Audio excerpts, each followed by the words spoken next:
If you're sitting there trying to decide between AI and outsourcing to scale your business, you're asking the wrong question. Like, genuinely, the whole framing is off. Because here's what's actually happening out there.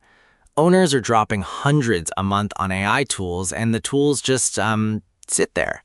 Or they outsource a bunch of tasks to someone cheap, and they're still the one answering every question and making every call. Time gone, money gone. Nothing really changed. In the next 12 minutes, here's exactly what we're covering. 1. Why AI alone has a failure rate most people don't know about. 2. Why delegation without a system doesn't work either. And 3. The specific setup that actually gets you out of the day-to-day for good.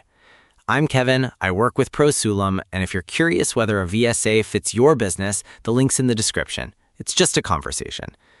Let's start with some numbers, because I think they reframe this whole thing.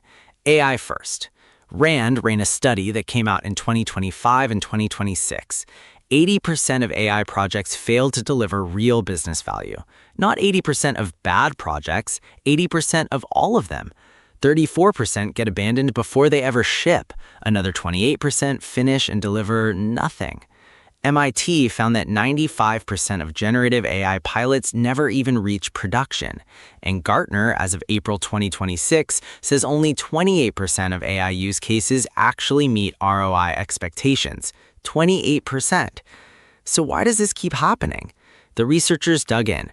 73% of the failures had no clear success metrics going in. 71% hit data quality walls. 84% trace back to leadership gaps or process gaps, not the technology. Right, it's not the tool, it's the thing underneath the tool. Now look at the other side. Outsourcing and virtual staffing, when done right, saves 60 to 70% versus a US full-time hire. Owners who delegate properly reclaim 15 to 20 hours a week. Some research puts qualified leads up 25 to 35% when a real human is working follow-up. ROI typically shows up somewhere between month 3 and month 6. So outsourcing works, AI works. The thing that doesn't work is either one of them sitting on top of a mess. Here's the actual argument. AI is not a strategy, it's an amplifier. Whatever you feed into it, it makes more of.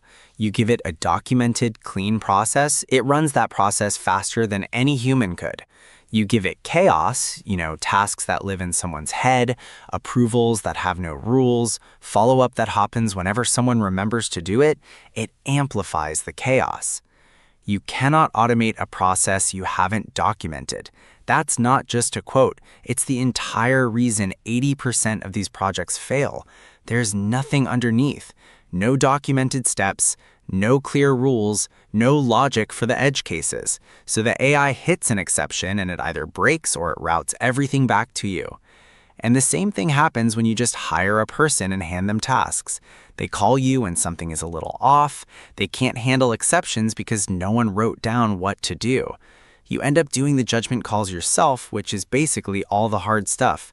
You're still the bottleneck.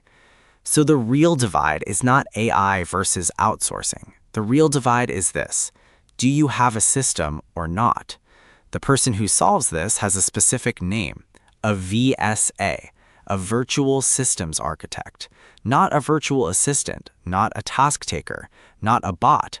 A VSA documents the process while doing the work, builds the system out of what's in your head, and then runs it. The distinction matters. A regular task taker takes what you hand them. A VSA creates the thing you'd hand to anyone, including an AI tool, so you never have to explain it again. When you have that, AI stops being a gamble. It plugs into the documented system and does what it's actually good at: repetition, speed, scale. The VSA handles judgment, context, and the stuff that breaks. That's the setup. Now let's walk through 5 specific places in your business where this plays out. Start with your customer inbox or support queue. The tool you'd reach for is an AI chatbot, something like Intercom's Fin or Tidio, or even a custom GPT-4-powered agent. Setup takes maybe a weekend to 2 weeks. You train it on your FAQs, connect it to your knowledge base, and wire in an escalation path for what it can't answer. Weekly maintenance is roughly 2 to 3 hours, reviewing conversations it got wrong, updating the training data, patching the logic when a new product feature breaks the old answers. The honest friction point is that AI handles the easy 80% well. The other 20%, the edge cases, the frustrated long-time customer, the billing dispute that needs judgment, it routes straight back to you. That is doable. The question is whether you want to be the one running it every week. What a VSA does instead is they build the support system before any automation gets layered on. They document every ticket type, every resolution path, every escalation rule. They categorize the ones that need judgment and write the criteria for when to escalate and who decides. Once that's documented, AI runs the routine stuff reliably because it has real rules to follow, and the VSA owns the exceptions, not you. Second area, content and marketing. The tools here are obvious. ChatGPT, Claude, Jasper, whatever writing assistant you like. You'd set up a content calendar, define your topics, drop in a brief, and publish what comes out. Maybe you connect it to a scheduling tool like Buffer or Hootsuite. Build time is honestly pretty fast, maybe a few days to template. Weekly maintenance is 2 to 4 hours, reviewing drafts, editing for brand voice, approving posts, refreshing what's performing poorly. The friction point is that the output sounds like AI, because it is, unless someone with judgment is editing it, and that person keeps being you. That is doable. The question is whether you want to be the one running it every week. A VSA builds the system first. They document your brand voice, your content types, your approval process, your distribution steps. Then, when AI generates a first draft, there's a clear rubric to review against. The VSA runs the calendar, manages the edits, handles the scheduling, and tracks what's working. AI produces volume. The VSA maintains quality and judgment. You review a summary, not a stack of half-finished drafts. If what we've been talking about sounds like your situation, there's a link in the description to book a free call with my team. No pitch. We just talk about your business, what's not working, and whether a VSA is actually the right fit. If it's not, we'll tell you that too. Third area, lead follow-up and sales ops. You'd probably look at an AI SDR tool, something like AmpleMarket, SmartLead, or an AI layer on top of your existing CRM. You configure it with sequences, set response logic, connect it to your calendar for booking. Setup is a week, maybe 2. Weekly maintenance is 1 to 3 hours, reviewing responses the bot flagged, updating sequences when open rates drop, fixing the personalization tokens that break every time someone has an unusual name or company. The friction is that AI SDR tools do cold outreach okay. They fall apart on warm leads who already know you and need a human response, not a sequence. That is doable. The question is whether you want to be the one running it every week. A VSA builds the follow-up system from the ground up. They document the stages, the lead sources, the response rules per stage, the handoff criteria to a closer. They build it in your CRM so there's a record of every touchpoint.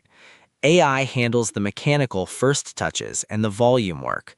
The VSA monitors, adjusts, and handles the replies that need judgment.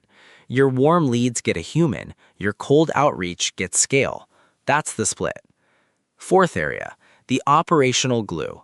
Admin work, data entry, internal workflows. Zapier is the obvious answer. You'd build a Zap for this, a Zap for that, connect your apps, set up multi-step automations. Maybe you add Make or N8N if you want something more complex. Build time per workflow is anywhere from an hour to a weekend, depending on the complexity. Maintenance is 2 to 4 hours a week because Zapier breaks. A third-party app updates its API, a field name changes, a step fails silently, and suddenly data isn't flowing and nobody knows. You find out 3 weeks later when something downstream is missing. That is doable. The question is whether you want to be the one running it every week. A VSA builds the automations from the ground up. They document the stages, the frequency, the ownership. They build it in your CRM, so there's a record of every touchpoint. AI handles the mechanical first touches and the volume work. The VSA monitors, adjusts, and handles the replies that need judgment. Your warm leads get a human, your cold outreach gets scale. That's the split. They document every automation, every step, every expected output, what broken looks like, and what to do when it breaks. They set up monitoring. They catch the failures before they become 3-week holes in your data. AI and automation tools are fantastic at doing the same thing 1,000 times. A VSA is the one watching to make sure they're still doing it right. Fifth area, reporting, dashboards, and back office operations. There are solid AI dashboard tools now. Equals, rows, and the AI layers in Looker and Metabase will auto-summarize data, flag anomalies, rate plain English summaries of your numbers. Setup is a few days to a week, depending on how clean your data is. Weekly maintenance is 1 to 2 hours, checking if the numbers look right, tracking down sources when something looks off, and updating the logic when your business changes. The friction point? AI dashboards are only as good as the data underneath them. When something's off, the tool tells you something is off. It can't tell you why. That is doable. The question is whether you want to be the one running it every week. A VSA owns the back office process end to end. They document the data sources, the reconciliation steps, the cadence, and the interpretation rules. When a number looks weird, they investigate it, not you. They own the exceptions, the month-end close prep, the vendor reconciliations, the stuff that doesn't fit a dashboard. AI handles the pattern recognition and the summaries. The VSA handles the judgment calls. You get a clean weekly brief instead of a data puzzle to solve. So here's the full picture. AI is real. It is genuinely useful, but it needs a documented process to run on, or it's just a very expensive set of wheels with no axle. Outsourcing and delegation are real. Businesses are saving 60 to 70% on staffing and reclaiming 20+ hours a week. But outsourcing tasks without systems means you're still the system. The setup that works is a VSA who builds the system while doing the work, documents it so it can run without you, and then AI plugs into that, not the other way around. Sulum has placed VSAs across 40+ industries. We're talking healthcare, construction, legal, e-commerce, agencies, coaching, real estate. 97% retention rate on our VSAs, $15 million in client revenue supported across the companies we work with. And owners typically reclaim 20 to 30 hours a week once a system is running. The cost is roughly half what you'd spend on an in-house US hire. If you're at the point where you know something has to change, book a call. It's free. You talk to someone on my team, not a bot, not a form. You tell them what's going on in your business. They'll be straight with you about whether a VSA makes sense for where you are right now. If it does, you'll hear what that looks like and what it costs. If it doesn't, you'll know that too, and you're not out anything. The link's in the description. Just book it. And if this was useful, hit subscribe. We put out one of these every week. That's it. I'm Kevin. See you in the next one.